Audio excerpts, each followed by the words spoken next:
नमस्कार। आज हम रिपोर्ट राइटिंग के विषय पर यहाँ पर कुछ चर्चा करेंगे। यहाँ आप सभी यहाँ पर 4th सेमेस्टर के मेरे छात्र बैठे हुए हैं। आप सबका स्वागत है। आप जैसे कि जानते हैं कि आज का हमारा विषय है फाउंडेशन कोर्स, जिसे हम कहते हैं, जो पेपर 1 है, English language and scientific temper. इसमें आपके 4th यूनिट में आपको एक प्रश्न आता है जो होता है रिपोर्ट राइटिंग के संबंध में। इसमें आपको 5 नंबर का यह प्रश्न होता है जो आपको कंपलसरी लिखना पड़ता है। तो आइए आज रिपोर्ट राइटिंग के इस हुनर को जानने का कुछ प्रयास करें। सबसे पहले हम जानें कि रिपोर्ट राइटिंग का डेफिनेशन क्या है। ए रिपोर्ट और account is an informational work usually of writing, speech, television or film, made with a specific intention of relaying information or recounting certain events in a widely presentable form. Wikipedia इस प्रकार से report का definition देता है। Report क्या है? ये एक ऐसी जानकारी प्रदान करने वाला दस्तावेज होता है,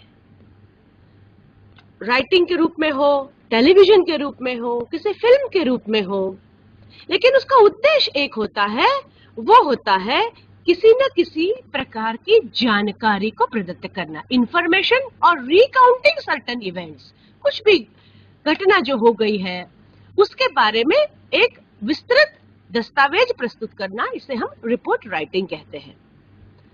यदि हम देखें दूसरा डेफिनेशन है रिपोर्ट राइटिंग का, जिसको हम कहते हैं कि ऑक्सफोर्ड इंग्लिश डिक्शनरी से लिया हुआ है।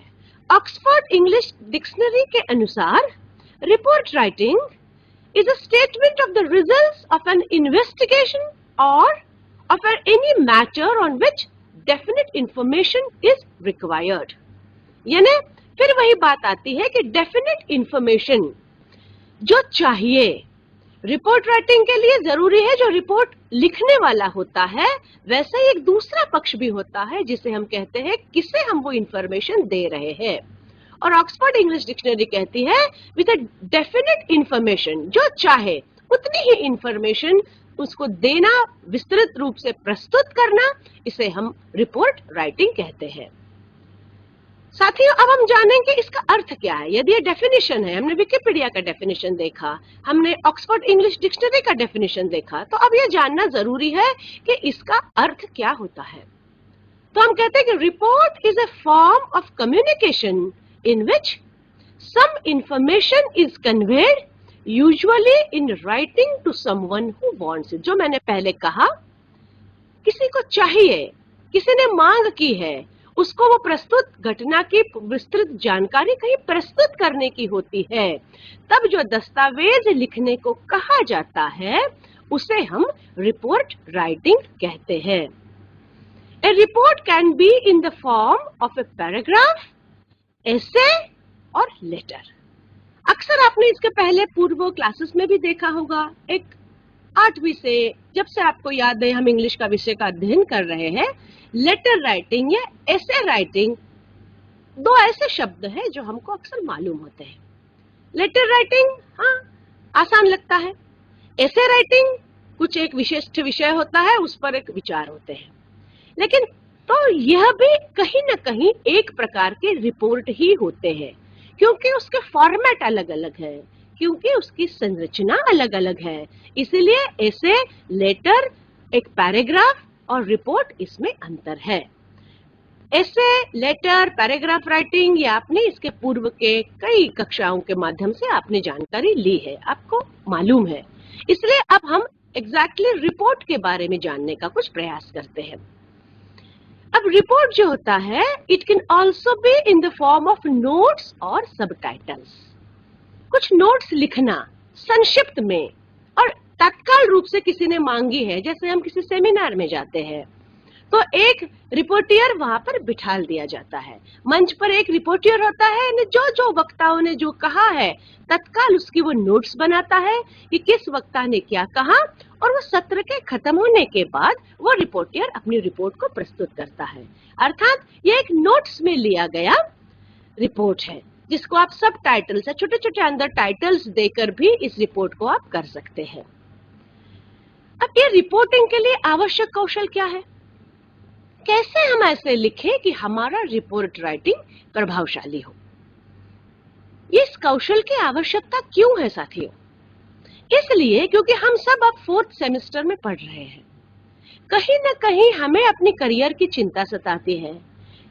पोस्ट ग्रेजुएशन के अध्ययन के बारे में हम चिंता करने लग जाते हैं। तो यकीन मानिए कि प्रत्येक छात्र को कहीं ना कहीं, कभी ना कभी इस रिपोर्ट राइटिंग को करना एक अनिवार्य हो जाता है। चाहे आप टीचर बने, चाहे आप रिसर्च स्कॉलर बने, आप चाहे अकाउंटेंट बने, आप चाहे मैनेजर बने, ये सारी परिस्थितियों में रिपोर्ट राइटिंग आपको जिंदगी में एक ना एक बार करना ही पड़ता है। जब कोई चीज हमारे करियर में बहुत महत्वपूर्ण हो जाती है साथियों, तो जरूरी है उस चीज का, उस रिपोर्ट राइटिंग को लिखने के कौशल का। मतलब लेटर अपनी व्यक्तिगत भावनाएं होती है, ऐसे अलग होता है, लेकिन रिपोर्ट इन सारों में सबसे कठिन प्रक्रिया होती है। इसीलिए a great communication skill is needed for reporting an event और इंसिडेंट। क्योंकि जो घटना हुई है तत्काल रूप से आपको लिखना है, यानी आपको इसके लिए एक श्रेष्ठ संवाद कौशल की आवश्यकता होती है। संवाद क्या होता है? कम्युनिकेशन किसे कहते हैं? कम्युनिकेशन यानी दोनों तरफ से आदान प्रदान होना, एक तरफा नहीं। घटना आपने देखी, उस घटना को जस का तस रिपोर्ट किया, यानी आपके रिपोर्ट के बाद भी आपको देखना होता है कि क्या इस रिपोर्ट को देखकर हम जो इंफॉर्मेशन, जो जानकारी देना चाहते हैं वो हमारे रिसीवर्स को, हमारे स्पेक्टेटर्स को, हमारे जो सुनने वाले हैं उन तक सही पहुंच रही है कि नहीं। अर्थात इसमें एक संवाद कौशल की आवश्यकता आपको होती है, लिखने में भी और उसको प्रस्तुत करने में भी। अब हम आगे यदि बढ़ते हैं छात्रों, तो हम देखते हैं कि written reports are permanent record of events. क्यों इसको इतनी कुशलता से करना चाहिए? क्यों करना चाहिए? क्योंकि जो रिपोर्ट प्रस्तुत हो जाती है, जो रिपोर्ट आप प्रस्तुत करते हैं, लिखते हैं, वो व्यक्ति जो जिसके लिए आप ये रिपोर्ट लिखते हैं, वह व्यक्ति इसको एक परमानेंट रिकॉर्ड की तरह संग्रहित करता है। जो घटना हो चुकी, चाहे आपके यहाँ सेमिनार हुआ हो या कोई मीटिंग हुई हो या आपने छात्र काउंसिल की, स्टूडेंट्स काउंसिल की कोई बैठक, तो उसको मिनट जिसे हम कहते हैं, यह भी एक किस्म का रिपोर्ट ही होता है। और रिपोर्ट्स एक परमानेंट रिकॉर्ड के रूप में रखा जाता है। इसीलिए इसको कुशलता से लिखने आने की कौशल को आपके लिए बहुत महत्वपूर्ण है। करियर में जैसा कि मैंने कहा, हमेशा याद रखिए, कोई भी केवल छात्र जीवन में ही नहीं, आप टीचर बने, आप अकाउंटेंट बने, आप मैनेजर बने, आप अपना निजी व्यवसाय भी खोले, तो भी आपको रिपोर्ट राइटिंग एक बहुत महत्वपूर्ण कौशल होता है। तो हम कहते हैं क्योंकि ये एक परमानेंट रिकॉर्ड है, इसलिए इसमें कम्युनिकेशन स्किल की और ज्यादा आवश्यकता होती है। और यदि हम आगे इसके सेलिएंट फीचर्स को देखें कि क्या ऐसे इसके फीचर्स होते हैं कि जिससे कि रिपोर्ट अच्छी बन जाती है। Fresh information about the happening, incident, occurrence और इवेंट। जैसे ही कोई कार्यक्रम, कोई घटना, कोई मीटिंग हो जाती है, तत्काल उसके रिपोर्ट राइटिंग का कार्य आरंभ हो जाता है। अर्थात किसी भी इस प्रकार के आपकी घटना का एक फ्रेश इंफॉर्मेशन रिपोर्ट के माध्यम से रखी जाती है। ये उसका सबसे पहला फीचर होता है। फिर हम देखें, it's purely based on observation and analysis. Analysis इसको आप करते हैं, आप ऑब्जर्वेशन भी करते हैं। दो कौशलों की, संवाद कौशलों की दो यहाँ पर आवश्यकता होती है। पहला क्या है? ऑब्जर्वेशन। जब भी आपको कोई रिपोर्ट लिखनी है तो आप तन्मयता से सारी घटना को यहाँ पर सुने, देखें, वॉच करें। इसलिए ऑब्जर्वेशन अर्थात किसी भी चीज को देखने के कौशल को हमको विकसित करना एक रिपोर्टर के हैसियत से बहुत आवश्यक हो जाता है। और दूसरी बात है एनालिसिस। जो भी घटना हो रही है उसके बारे में आपके पास पूरा एनालिसिस होना जरूरी हो जाता है। यदि हम आगे बढ़ते हैं तो हम कहते हैं कि report gives an explanation of an circumstance. Circumstance क्या होता है? परिस्थिति। कभी कभी हम रिपोर्ट लिखते हैं कि चलिए महाविद्यालय में 2 छात्रों के गुट में कुछ संघर्ष हुआ। एक संघर्ष की घटना सामने आई। अब क्या हुआ? उस घटना की आपको रिपोर्ट लिखनी है। जब इस प्रकार की घटना की आप रिपोर्ट लिखते हैं तब ये अनिवार्य होता है कि आप यह जाने कि किन परिस्थितियों में यह घटना घटित हुई, जिसको हमने ऊपर कहा है एनालिसिस। यदि कोई सर्कमस्टेंस यानी जो परिस्थिति, किन परिस्थितियों में वो घटना घटित हुई। जैसे आप कई बार अक्सर देखते हैं कि भीड़ हो गई या भीड़ पे लाठी चार्ज हुआ। न्यूज में हम अक्सर ये बात सुनते हैं। क्या हो जाता है? अब इस प्रकार से जब घटना होती है तो हमको इस बात का अध्ययन, एक रिपोर्टर के माध्यम होने के नाते इस बात का अध्ययन बहुत महत्वपूर्ण हो जाता है छात्रों, कि क्या ऐसी परिस्थिति थी जिसके कारण कि इस प्रकार की घटना घटित हुई, अर्थात एनालिसिस। यदि इस प्रकार का इंसिडेंटल रिपोर्ट आपको लिखना है तो आपको उस परिस्थिति को जानना बहुत महत्वपूर्ण है। बिना परिस्थिति को जाने यदि आपने रिपोर्ट लिखी तो वह रिपोर्ट एक्यूरेट या उत्तम श्रेणी की नहीं हो सकती। उसके बाद हम आगे देखेंगे इसके और ज्यादा फीचर्स क्या होते हैं। ये फीचर्स में हम क्या देखेंगे कि simple, spontaneous, graphic and factual description is required. जब भी आप रिपोर्ट लिखेंगे बहुत ज्यादा अपना जो है लिटरेचर का कौशल दिखाने की आपको आवश्यकता नहीं है। जो घटना जो आपने देखी उसे जस की तस उसी भाषा में, सिंपलेस्ट भाषा में आपको लिखने का प्रयास। इसलिए रिपोर्ट की लैंग्वेज कैसी होनी चाहिए आपकी? Simple. It should be spontaneous. Spontaneous यानी खूब सोच समझ के बड़े बड़े लच्छेदार शब्द, अलंकारिक भाषा का प्रयोग करके यदि हम वो रिपोर्ट लिखने बैठ जाते हैं तो उस रिपोर्ट का मूल तत्व खो जाता है। ग्राफिक, कभी कभी हम रिपोर्ट्स के लिए ग्राफ्स का उपयोग करते हैं। हम ग्राफ बनाते हैं जैसे कि जनसंख्या की वृद्धि अब 88 में क्या थी या कई सेंसस में अलग अलग क्या थी, वो बढ़ रही थी, कब घट रही है, इस प्रकार की जानकारी प्रदान आपको एक रिपोर्ट के माध्यम से करनी है तो ग्राफ्स का प्रयोग उचित हो जाता है। ग्राफ्स का प्रयोग यदि आपको आता है किसी भी इस प्रकार के रिपोर्ट में तो आप ग्राफ्स का प्रयोग कर सकते हैं। और फैक्चुअल डिस्क्रिप्शन, फैक्चुअल डिस्क्रिप्शन क्या होता है? वस्तुतः जो हुआ वो घटना जस तस, जैसी घटना आपने देखी है उसे वही लिखे। अपना ओपिनियन जिसे हम कहते हैं उसमें बिल्कुल भी ना डाले। आगे हम देखेंगे एक रिपोर्टर की क्वालिटीज में जब मैं इसके ऊपर और विस्तृत चर्चा करूंगी। ए good report is always fact finding and not fault finding. Good report क्या होती है? अच्छी रिपोर्ट कैसी होगी? जो मैंने अभी कहा, जो इंफॉर्मेशन है, फैक्ट फाइंडिंग, जो हुआ, जो एक्चुअली, जो सही मायने में घटित हुआ, वैसी ही रिपोर्ट में आपको वैसा ही वृत्तांत लिखना चाहिए।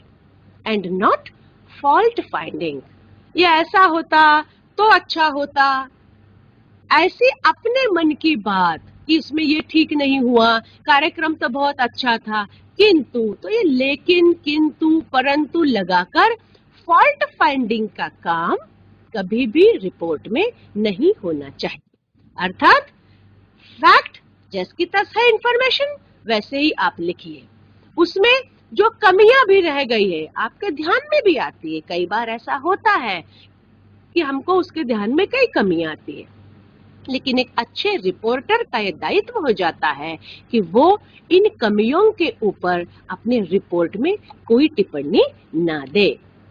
अब यदि हम इनका क्लासिफिकेशन देखते हैं, रिपोर्ट रिपोर्ट रिपोर्ट, हम तब से रिपोर्ट्स के बारे में बात कर रहे हैं कि रिपोर्ट कैसी हो, सिंपल लैंग्वेज हो, रिपोर्ट कैसी हो तो तथ्यात्मक हो, रिपोर्ट कैसी हो। तो कितने ऐसे प्रकार के रिपोर्ट्स होते हैं। तो सबसे पहला प्रकार होता है, वो होता है formal reports and informal reports. Formal report क्या, जैसे हम कई बार सुनते हैं 6 मंथली रिपोर्ट या मंथली रिपोर्ट। आप अपन स्कूल में भी आजकल होता है, आपने अपने घर में देखा होगा कि डायरी में बच्चे का मंथली रिपोर्ट आता है कि महीने भर में कितना अटेंडेंस था, कितना नहीं था, परीक्षा हुई, उसको कितने अंक मिले, या कंपनीज की मंथली रिपोर्ट आती है। इस प्रकार के रिपोर्ट जो होते हैं, जो लिखे जाते हैं, इन्हें हम कहते हैं फॉर्मल रिपोर्ट्स। फिर होते हैं इनफॉर्मल रिपोर्ट्स। जैसे आपके महाविद्यालय में कोई इवेंट हो गया, आपका वार्षिक उत्सव हुआ, आपका एनएसएस का कैंप हो गया, या आपके रेड क्रॉस के यूनिट ने कुछ ब्लड डोनेशन कैंप लगाया। यह सारे इस प्रकार के कार्यक्रम एक रिपोर्ट के माध्यम से जब संग्रहित होते हैं, तब हम उनको इनफॉर्मल रिपोर्ट्स कहते हैं। फिर आते हैं कुछ इंफॉर्मेशन रिपोर्ट्स। ऐसे कुछ रिपोर्ट्स जो कि कुछ इंफॉर्मेशन डिलीवर करते हैं, कुछ जानकारी देते हैं। जैसे कि कुछ टेक्निकल रिपोर्ट्स आ गए, जैसे कि कुछ सेल्स रिपोर्ट्स आ गए कि इस माह में, इस वर्ष में हमारी कंपनी ने इतनी मोटरसाइकिल बेची, इतनी ऐसी हुई, इतनी रिपेयर हुई, इतनी हमने बाय बैक की। इस प्रकार की जो रिपोर्ट होती है, जो एक विशिष्ट जानकारी, जितनी चाहे फोकस्ड जानकारी चाहिए जाती है जब किसी रिपोर्ट के माध्यम से, तब हम उसको इंफॉर्मेशन रिपोर्ट कहते हैं।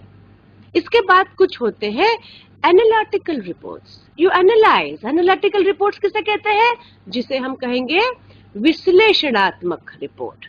जैसे आपने कल को एमफिल किया, या आपके आगे के सेमेस्टर्स में आपने कुछ कोर्स वर्क किया या इंटर्नशिप की। इस प्रकार के जो रिपोर्ट्स, कहीं ना कहीं रिसर्च रिपोर्ट्स जो होते हैं, उन रिसर्च रिपोर्ट्स को हम एनालिटिकल रिपोर्ट्स कहते हैं। और इसके बाद आते हैं कुछ रिकमेंडेशन, जैसा कि शब्द है रिकमेंड। रिकमेंड करना क्या होता है, यानी किसी भी स्थिति को बेहतर बनाने के लिए कुछ सुझाव जब दिए जाते हैं, तो उसे हम, इस प्रकार के रिपोर्ट को हम रिकमेंडेशन रिपोर्ट्स कहते हैं। रिकमेंड करना, जैसे हम किसी कमिटी की, जिसे हम सिफारिश कहते हैं, किसी भी कमिटी के रिपोर्ट्स आती है कि इस कमिटी ने यह सिफारिश की। आज नेक की टीम आएगी आपकी महाविद्यालय में, उस नेक की टीम ने भी कुछ सिफारिशें आपको करते कि महाविद्यालय को और बेहतर बनाने के लिए 1, 2, 3, 4 इन चीजों को और लागू किया जा सकता है, जिसकी संभावना है, और इस प्रकार से लागू करने से यह और बेहतर स्थिति में आ सकता है। इस प्रकार के जो कमिटी के रिपोर्ट्स होती है, उन्हें हम कहते हैं recommendation reports. They recommend something for the better performance of either A company और एन इंस्टीट्यूशन और एन ऑर्गेनाइजेशन, कुछ भी को रिकमेंड करने के लिए। तो इस प्रकार से हम देखते हैं रिपोर्ट्स मूल 4 भागों में हम उन्हें बांट रहे हैं यहाँ पर। फॉर्मल रिपोर्ट्स, जो मैंने कहा, monthly reports, 6 monthly report. Informal reports, जो किसी भी इंसिडेंट्स को या कोई कार्यक्रम संपन्न होता है, उसको लेकर कोई रिपोर्टिंग हम करते हैं। इंफॉर्मेशन रिपोर्ट्स, जो मैंने कहा सेल्स रिपोर्ट है, जिसे हम टेक्निकल रिपोर्ट भी कह सकते हैं। एनालिटिकल रिपोर्ट्स, वो रिपोर्ट्स होती है जो रिसर्च डॉक्यूमेंट्स प्रकार की होती है, जो बिल्कुल सारी परिस्थितियों को एनालाइज करके उसके बाद लिखी जाती है।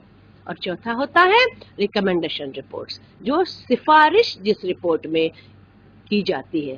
सिफारिश का अर्थ क्या है किसी भी स्थिति को और बेहतर करने के लिए कुछ सुझाव जिसमें दिए जाते हैं, उन रिपोर्ट्स को हम कहते हैं दे आर रिकमेंडेशन रिपोर्ट्स। ये सारी रिपोर्ट्स के बारे में हमने फीचर्स को देखा, रिपोर्ट्स के हमने टाइप्स को देखा, और अभी तक हमने रिपोर्ट्स के डेफिनेशन को भी देखा।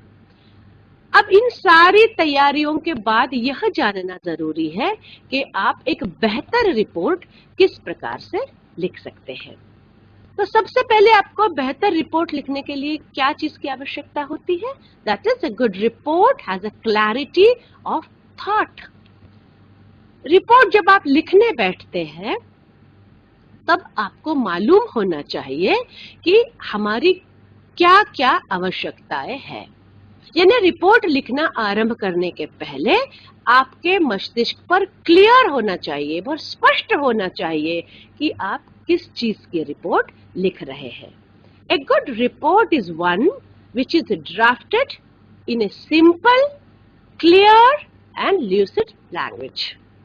सिंपल लैंग्वेज में हो, क्लैरिटी ऑफ थॉट आएंगी, जो जैसा दिख रहा है उसको यथोचित शब्दों का प्रयोग करते हुए सिंपल लैंग्वेज में रिपोर्ट लिखिएगा। उससे क्या होगा? जब भाषा क्लिष्ट नहीं होती तो हमेशा थॉट, विचार स्पष्ट होता है, क्योंकि जो रिपोर्ट आप लिख रहे हैं उससे सारी परिस्थिति क्लियर होना चाहिए, स्पष्ट होनी चाहिए। इसीलिए लैंग्वेज को सिंपल लिखें, क्लियर हो और ल्यूसिड हो। यानी जो हम बहुत क्लिष्ट या जिसको अलंकारिक भाषा है उसको बिल्कुल ना डालें। जो रोजमर्रा एक कॉमन आदमी, व्यक्ति जो समझ सकता है, ऐसी भाषा का हम प्रयोग करें। It's language should not be difficult and confusing. Confusing मतलब जिसे हम कहते हैं जिसके कई अर्थ निकलते हैं। ऐसी कंफ्यूज करने वाला कोई भी शब्द आपको प्रयास पूर्वक यह देखना चाहिए कि हमारे रिपोर्ट में हम नहीं लिखते। इसीलिए it should not be difficult. पढ़ने वाले के लिए भी यह एक सिंपल डॉक्यूमेंट होना चाहिए। जो उसको पढ़ने वाला है वो उस घटना में शायद उपस्थित नहीं था, इसीलिए वो रिपोर्ट पढ़ रहा है। अब उसको आप इतनी क्लिष्ट भाषा देंगे, इतनी फ्लावरियस की लैंग्वेज करेंगे और ऐसे शब्द आएंगे कि कई बार इंटरप्रिटेशन की प्रॉब्लम हो। ऐसी भाषा अवॉइड हमको रिपोर्ट में करनी चाहिए। इसीलिए यह रिपोर्ट कंफ्यूजिंग लैंग्वेज यूज नहीं करना चाहिए। अगला पॉइंट हम देखते हैं, there should be no ambiguity as regards the statements made in the report. अस्पष्टता बिल्कुल भी नहीं हो। स्टेटमेंट उसमें जो हम लिख रहे हैं वो स्टेटमेंट्स, जो शब्द है जैसा भी है, क्लियर और डायरेक्ट स्टेटमेंट्स का इसमें हमको प्रयोग करना चाहिए। फिर हम आते हैं, a reader should be able to understand the entire report easily, exactly and quickly. जो मैंने अभी कहा आपसे कि रीडर है, रीडर क्यों रिपोर्ट पढ़ता है आपकी? इसलिए पढ़ता है क्योंकि वो उस वक्त जब घटना हो रही थी मौके पे नहीं था, यानी घटना होने के पश्चात वो आपकी रिपोर्ट पढ़ रहा है, भले ही तत्काल रूप से। इसलिए इस रिपोर्ट को पढ़ने वाले के लिए भी सुविधाजनक होना चाहिए, सुविधाजनक हो। Entire report should be easy, exact and quickly readable. Easy होनी है, एग्जैक्ट होनी चाहिए, मैंने पढ़ने के बाद उसकी नजर के सामने पूरा घटनाक्रम स्पष्टता से उभरना जरूरी होता है। फिर हम आगे इसके क्वालिटीज के बारे में देखते हैं। It is complete and self explanatory.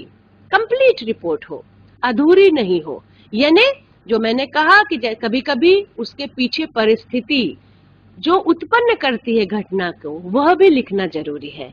इसीलिए उसे हम कंप्लीट कहते हैं। यदि किन परिस्थितियों में कोई घटना घटित हुई तो उसका एक परछाई उसमें नजर आनी चाहिए। और शुरू से जो घटना हुई, आपने कॉलेज का कार्यक्रम किया या एनएसएस का किया या ब्लड डोनेशन कैंप किया, तो एनएसएस क्या है संक्षिप्त में आपको मालूम होना चाहिए। कैंप कब गया, कहाँ गया, फिर उसमें कौन कौन अतिथि आए, उन अतिथियों ने अपने अपने कार्यक्रमों में, अपने अपने संभाषणों में, भाषणों में क्या बोला। तो जैसे जैसे आए, यदि 7 दिवसीय एनएसएस कैंप आपने लगाया तो 7 दिवस में अलग अलग उसमें लोग आए होंगे। तो जैसे जैसे वो आते हैं, प्रथम दिवस पर कौन, द्वितीय दिवस पर कौन, तो first day, second day, third day, उसी क्रम में ये रिपोर्ट आनी चाहिए जिस क्रम में कोई भी घटना हो जाती है, कोई भी इवेंट परफॉर्म होता है। तो हम कहते हैं it should be complete and self explanatory. A good report is always a complete and self-explanatory document, जो आपने अभी चर्चा की। For this, repetition of facts, figures, information, conclusions and recommendations should be avoided. इसमें बहुत ज्यादा रिपीटेटिव नहीं होना चाहिए। एक ही फिगर है, कभी कभी हम वो चित्र ले लेते हैं तो उसको रिपीटेडली नहीं कहना चाहिए। एक ही फैक्ट दिया है तो शुरू से आखिरी वही ग्राफ को दोबारा तिबारा उस रिपोर्ट में हम नहीं यूज कर रहे। And recommendation should be avoided. अपनी निजी किसी भी प्रकार की सलाह, सिफारिश रिपोर्ट में नहीं लिखनी चाहिए। उसके आगे हम देखते हैं, it should give complete information to the readers in a precise manner। जो बार बार हम इस बात को कह रहे हैं, रीडर्स के लिए पूरा वाकया जैसे घटित हुआ जस का तस उसको परिलक्षित होना बहुत अनिवार्य है। आगे हम इसके क्वालिटी के बारे में देखते हैं। It should be comprehensive but compact. Comprehensive का अर्थ क्या होता है? विस्तृत। तो रिपोर्ट विस्तृत भी होनी चाहिए लेकिन संक्षिप्त भी होनी चाहिए, यानी पॉइंट्स सारे कवर हो उसमें लेकिन लेंदी नहीं हो, लंबी चौड़ी रिपोर्ट नहीं हो। आप जानते हैं रिपोर्ट बहुत लंबी होती है। A lengthy report is not necessarily a good report. जितना आप लंबा लिखेंगे तो पढ़ने वाला उतनी तन्मयता से उसको पढ़ता नहीं है, जिसके कारण उसको कॉम्पैक्ट होना बहुत जरूरी है। बट कॉम्पैक्ट के साथ साथ it should be comprehensive report. So A lengthy report should be avoided. In fact report should be brief and A compact document. जो मैंने कहा, लेंदी नहीं हो, ब्रीफ हो लेकिन कॉम्पैक्ट होना चाहिए। फिर हम देखते हैं at the same time it should give complete picture of a problem under investigation. यदि आपने कोई इश्यू है तो वो पूरा प्रॉब्लम उसमें परिलक्षित होना बहुत ज्यादा अनिवार्य है। In this sense report writing should B comprehensive but compact. मुझे लगता है आप ये कॉम्प्रिहेंसिव और कॉम्पैक्ट शब्द का अर्थ समझ गए हैं। आइए आगे बढ़ते हैं। अब हम देखते हैं कि report is accurate in all aspects. सारी इंफॉर्मेशन, बहुत कभी कभी जल्दी जल्दी में हम रिपोर्ट लिखते हैं तो कुछ महत्वपूर्ण इंफॉर्मेशन उसमें से चूक जाते हैं। तो it should be correct in all aspects. या इतने था, तारीख ही जल्दी जल्दी में हमने गड़बड़ लिख दी तो पूरे रिपोर्ट का जो है उपयोगिता वहां पर शून्य हो जाती है। The date given and statements made in the report must be based on facts and must be verified carefully. कि एक बार रिपोर्ट कंप्लीट होने के पहले उस पर नजर मारना बहुत ज्यादा जरूरी हो जाता है। क्यों? क्योंकि उसमें दिया हुआ तारीख ठीक है कि नहीं, स्थान ठीक है कि नहीं। क्योंकि ये यदि गड़बड़ हो जाते हैं तो सोचिए रिपोर्ट का पूरा प्रारूप या रूप ही बदल जाएगा। यदि तिथि बदल गई, यदि स्थान बदल गया तो सारा ही प्रारूप बदल जाएगा। इसलिए इसको बहुत बारीकी से देखना जरूरी है। तो हम कहते हैं it must be verified carefully. Verification उसका जरूरी है। एक बार जरूर चेक करें कि सब तिथियां। कई बार हम देखते हैं विवाह के लोग इनविटेशन कार्ड्स देते हैं, ठीक है, लेकिन उसमें वेन्यू लिखना भूल जाते हैं। कई कार्ड मैंने ऐसे देखे कि शादी कहाँ हो रही है भूल गए, जल्दी जल्दी में कार्ड छप गए। अब देखिए कितनी असुविधा हो जाती है। तो रिपोर्ट एक परमानेंट डॉक्यूमेंट है, इसलिए उसका केयरफुल वेरिफिकेशन बहुत ज्यादा जरूरी है। फिर हम देखते हैं report writing is responsible job and report is used as a reliable document for taking decisions and framing policies। कई बार डायरेक्टर्स की रिपोर्ट या कमिटीज की रिपोर्ट, इसके आधार पर एक बहुत बड़ी रणनीति फ्रेम करनी होती है। एक कार्य योजना रिपोर्ट्स के आधारों पर हम बनाते हैं, इसलिए ये बहुत रिलायबल डॉक्यूमेंट माना जाता है। इसलिए इसमें बारीकी से careful observation, verification becomes very, very necessary. Thus, report writing should be always accurate, factual and reliable. इसीलिए इसको factual और reliable यानी जिस पर आप विश्वास कर सके ऐसा रिपोर्ट होना चाहिए. It has a suitable format. अब उसमें हम बात करते हैं कि इसका फॉर्मेट कैसा हो. तो हम देखेंगे it should be convenient type of a report. पहले तो ये बहुत कन्वीनियंट हो, और हम यदि उसके फॉर्मेट की बात करें तो निम्नानुसार कुछ उसके महत्वपूर्ण फॉर्मेट्स होते हैं, जिसमें के पहले aim of the report. Report क्यों लिख रहे हैं, यानी टाइटल उसका व्यवस्थित होना चाहिए. The time and date of the occurrence हमेशा याद रखिए. ऐसे लिखने में और साथियों रिपोर्ट लिखने में अंतर क्या है, time and date of the occurrence. हम आगे चल के एक स्पेसिमेन रिपोर्ट देखेंगे, तब पहले हमेशा याद रखें टाइम और डेट रिपोर्ट राइटिंग में आप अनिवार्यता से अपने लिखें. The venue of the event, फिर क्या आना चाहिए, ऊपर डेट आ गई, उसके नीचे आना चाहिए स्थान. वेन्यू क्या था, कहां पर यह कार्यक्रम आयोजित हुआ, यह बहुत जरूरी हो जाता है. The fact, point, data on which it is based, और फिर उसके बाद उसका आप लिखने का प्रक्रिया चालू कर देते हैं. तो जिस डाटा है उसका वह भी आपके पास व्यवस्थित होना चाहिए. The party, people, organisation involve in it, किसके लिए आप रिपोर्ट लिख रहे हैं यह भी उसमें लिखना बहुत जरूरी हो जाता है. फिर बात आती है कॉज, जिसे हम कहते हैं बॉडी. आपके बॉडी ऑफ द रिपोर्ट में क्या आना चाहिए, कॉज, कि क्यों यह आयोजित किया, कि महाविद्यालय में छात्रों के हित के लिए या उनके सर्वांगीण in the for the general development of the personality development cell is induced in the college. तो ये कॉज हो गया. उस एक लाइन में पहले ऐसा लिखना चाहिए, उसका उद्देश्य क्या है, और उसके बाद आप लिखिए कि आपके व्यक्तित्व विकास में जो व्याख्यान हुआ उसके बारे में क्या क्या व्याख्यान में किसने क्या कहा. लेकिन first you should write what's important all about that for this cause the personality development is now established in the colleges. This is the cause of the report. यह बहुत जरूरी हो जाता है. फिर आता है रिजल्ट, फिर उस घटना के बाद क्या क्या हुआ, उसका रिजल्ट क्या है. और उसके बाद हम आते हैं as an it has an impersonal style. The style of the report should not be personal, निष्पक्ष. स्टाइल को पर्सनलाइज नहीं होना चाहिए, निष्पक्षता से आपको अपनी रिपोर्ट को लिखना चाहिए. ए good report should be drafted in an impersonal manner. निष्पक्ष होना चाहिए. आप एक पार्टी बन के अपने ओपिनियन उसमें डाल के अपनी रिपोर्ट कभी भी ना लिखे. The report writing should be in third person. I शब्द का प्रयोग. It should not say, no report should say I feel या I performed the experiment. ऐसे लिखने से कहना अच्छा क्या होगा, the experiment was performed. तो इस प्रकार से फर्स्ट पर्सन को अवॉइड करके हम थर्ड पर्सन का इसमें जिक्र अक्सर करते हैं.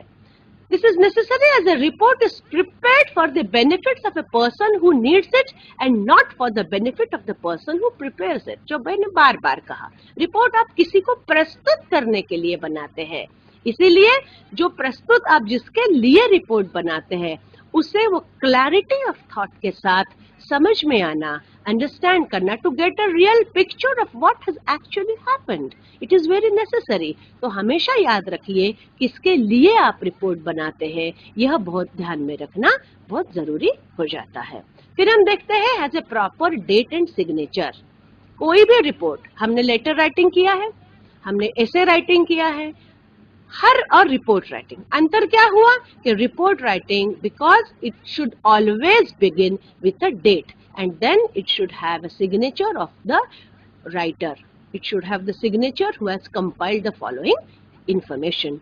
A good report should be properly dated and signed by the concerned authority or by the chairman of the committee or by all the committee members. यदि कई बार कमिटी स्थापित होती है तो कई सदस्य होते हैं, तो किसी एक के नहीं, जितने कमिटी मेंबर्स हैं उन सारे लोगों के सिग्नेचर्स उस रिपोर्ट के ऊपर अनिवार्य हो जाते हैं. क्यों? It has a legal significance and needs special attention in reports. का एक लीगल सिग्निफिकेंस भी होता है. मैंने बताया report writing is considered as a reliable document. एक महत्वपूर्ण डॉक्यूमेंट हो जाता है, एक परमानेंट डॉक्यूमेंट हो जाता है, इसलिए इसका लीगल सिग्निफिकेंस है. कभी भी लीगल प्रॉब्लम में रिपोर्ट को प्रस्तुत किया जाता है। इसीलिए ये सारी बातों पर ध्यान देना बहुत अनिवार्य हो जाता है। हम करते हैं इम्पार्शियल अप्रोच। जो मैंने कहा, आप कभी पार्टी ना बने, निष्पक्षता से एक रिपोर्ट को आप लिखे, इम्पार्शियल मैनर में रिपोर्ट लिखे, अपने व्यक्तिगत राय को अवॉइड करें। Emotions, sentiments, personal views etcetera should be kept away while drafting a report। आपको क्या लगता है, आपके पर्सनल भाव क्या है, इनको कभी भी आपके रिपोर्ट में परिलक्षित नहीं होना चाहिए, नहीं तो वो निष्पक्ष नहीं रह जाएगी। The approach of report writer should be broad based, positive and constructive। हमेशा याद रखिए, रिपोर्ट का जो रूप है वो एक सकारात्मक होना चाहिए, ना कि नकारात्मक। It should always be positive। It should be neutral and self-effecting। Neutral जो मैंने कहा कि don't go try to write your opinions, never write your opinions in any kind of a report। अब हम बात करते हैं एक स्पेसिमेन रिपोर्ट की।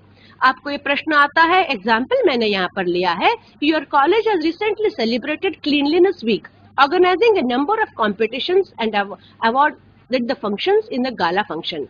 As the secretary of the students council of your college, prepare a report in 125 words। इस प्रकार से आपको प्रश्न आता है।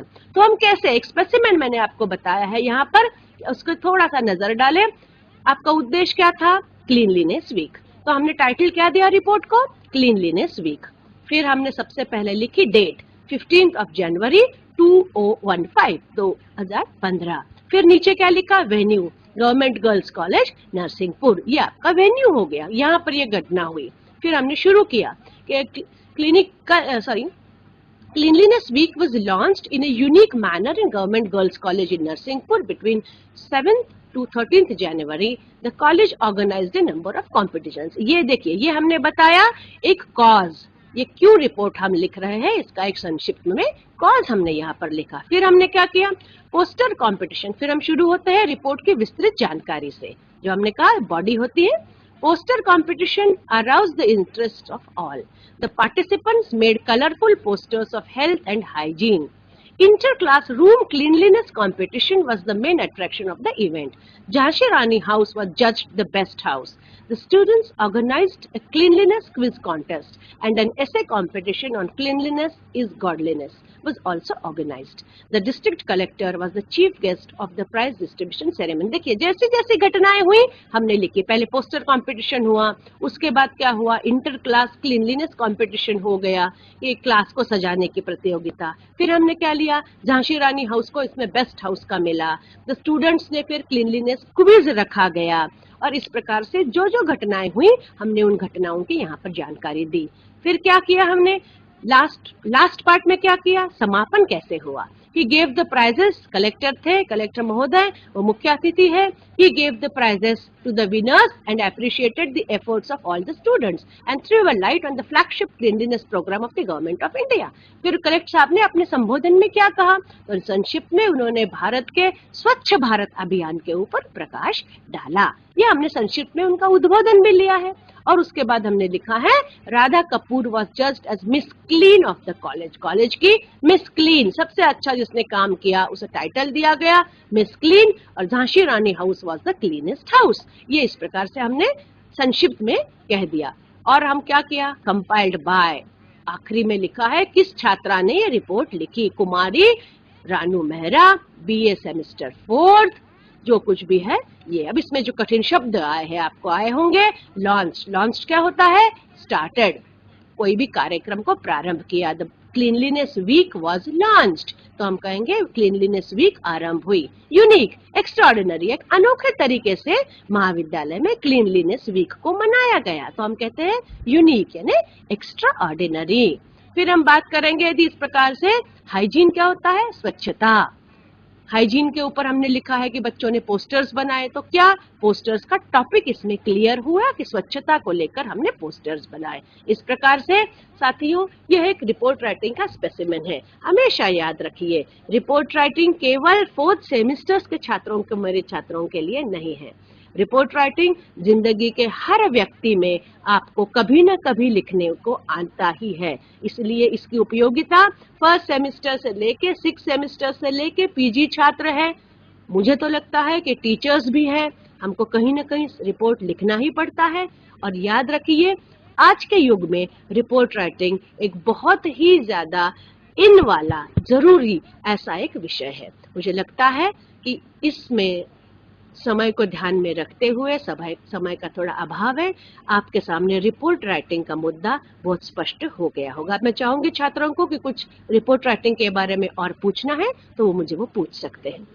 एक आध क्वेश्चन आप समझ गए हैं। अब मैं पूछती हूँ कि रिपोर्ट क्या, what are the various types of reports? Can you tell मी?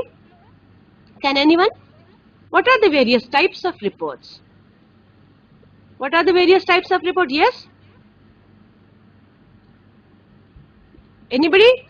कितने टाइप्स की रिपोर्ट्स होती है? What are the various, how do you classify the types of reports? Can anybody tell मी?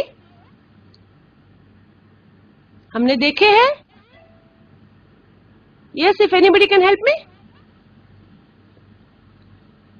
बताइए बताइए प्लीज, क्या टाइप्स की रिपोर्ट आप? Yes please ma'am, 8 types of reports. हाँ हेलो। हाँ हाँ बोलिए, माइक थोड़ा hello pass ma'am. Yes please. Ma'am, मैं नरसुलगन कॉलेज से बोल रही हूँ। हाँ बोलिए। मैम, 4 टाइप की। मैम, रिपोर्ट 4 टाइप की होती है। वेरी गुड, शाबाश, वेरी गुड। आप याद रखिएगा, फॉर्मल, इनफॉर्मल। बेटा माइक थोड़ा पास ले लो और अच्छे से सुनाई देगी तुम्हारी आवाज। जी मैम। आपने बिल्कुल सही जवाब दिया कि रिपोर्ट 4 टाइप के होते हैं। आपको परीक्षा के दृष्टि से जनरली किस टाइप का रिपोर्ट आता है? इनफॉर्मल रिपोर्ट्स, जो मैंने बताया। Yes ma'am. है ना? तो हमेशा क्या क्या चीजें आप याद रखेंगे इस रिपोर्ट लिखने में? सबसे ऊपर आप क्या लिखेंगे? डेट। क्या लिखेंगे मैम? डेट। डेट लिखेंगी। उसके नीचे Yes, क्या ma'am. लिखेंगे? उसके नीचे क्या लिखेंगे? Yes, anybody else? डेट। हाँ हाँ मैम, please. स्थान का नाम। बहुत अच्छा, वेन्यू, करेक्ट। फिर पहले डेट आएगी। ये देखिए, लेटर और ऐसे में अंतर होता है रिपोर्ट में, है ना? तो लेटर Yes, में नहीं ma'am. लिखते हम, लेकिन इसमें ऊपर डेट आएगी, उसके नीचे वेन्यू आएगा, उसके नीचे Yes, क्या ma'am. आएगा? बॉडी, जिसे हम कहते हैं यस कॉज, क्यों घटना हो गई है। बहुत अच्छा, ये कॉज आएगी। फिर इवेंट, जैसे आए वैसे इवेंट्स आप इसमें लिखेंगे। मुझे उम्मीद है। और कुछ सवाल किसी को? हाँ चलिए, कोई बात नहीं, मिलते रहेंगे। Yes please. Yes ma'am, from Nepanagar government college. एक क्वेश्चन है कि जो न्यूज़पेपर में रिपोर्ट्स आती है, हाँ हाँ एक्चुअली जैसे कोई भी इवेंट्स आते हैं तो एक्चुअली रिपोर्ट्स होती हैं जो हाँ? हम मतलब लिख सकते हैं। हाँ हाँ बिल्कुल सही कह रही है। आजकल न्यूज़पेपर्स की रिपोर्ट्स तो बहुत महत्वपूर्ण होती है। आपने टीवी में भी देखा होगा, न्यूज़पेपर्स का प्रिंटेड से छोड़िए, इलेक्ट्रॉनिक मीडिया में हमारे रिपोर्टर शब्द का उपयोग किया जाता है ना? तो इस प्रकार से यह जो शब्द होता है, तो आप ये रिपोर्ट लिखते हैं, हर जगह आप देखिए स्थान का नाम और तारीख लिखी रहती है कि कहाँ से रिपोर्ट कलेक्ट हुई है और किस तारीख की रिपोर्ट है। क्लियर? Okay ma'am. हाँ, ओके मैम। और कुछ सवाल हो? चलिए, आने वाले क्लासेस में आपको फिर से और चर्चाएं करेंगे, नए नए विषय पे चर्चाएं करेंगे। उम्मीद है कि ये महत्वपूर्ण विषय को आपको सारे आपके डाउट्स यहाँ पर क्लियर हो गए हो। Once again thank you so much for a patient hearing. Once again, I would like to thank the Department of Higher Education for giving me an opportunity to deliver a lecture. इतने सारे बच्चों से मिलने का सौभाग्य मुझे जो उच्च शिक्षा विभाग की ओर से मिला है, उसके लिए मैं शुद्ध अंतःकरण से उच्च शिक्षा विभाग की आभारी हूँ। और बच्चों, आपसे मिलकर बहुत खुशी हुई। उम्मीद करती हूँ कि इस प्रकार का रिपोर्ट राइटिंग रखकर आप अपने संवाद कौशल को बढ़ाएंगे, जिंदगी में सफल होंगे। I wish you all every success. नमस्कार, धन्यवाद, थैंक यू।